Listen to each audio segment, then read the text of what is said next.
Ôi, vậy tha chụp lụa mi chân này mến, anh ấy miên tên mến. មានមែនតែនតាបងអ្នកដូចឈប់លោកមានចិនហើយបងឥឡូវកន្លែងមើលនេះគឺបងប្រភេទមានចិនណាដូចមានគីឡូចឹងខ្ញុំអត់យល់សោះហ្មងជាងធ្វើស៊ីខ្ញុំសាហាវហ្មងមានចិនបងមិនមានគីឡូទេប៉ុន្តែមើលសិនអូនណោះមានចិនមានគីឡូយើងមើលសិនមកថាដូច100%ហ្មងបងអញ្ចឹងខ្ញុំលក់បច្ចេកខ្ញុំលក់មានចិនតតែទេបងប៉ុន្តែមានចិននេះគឺដូចមានគីឡូខ្មែរ100%បងដូចយើងមកថាម៉ូតនេះ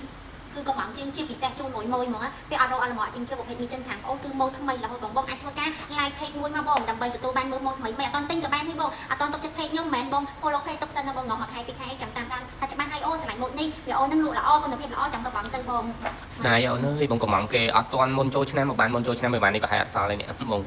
ខំខ្លួនឯងណែពេលខ្លះនេះកំងមក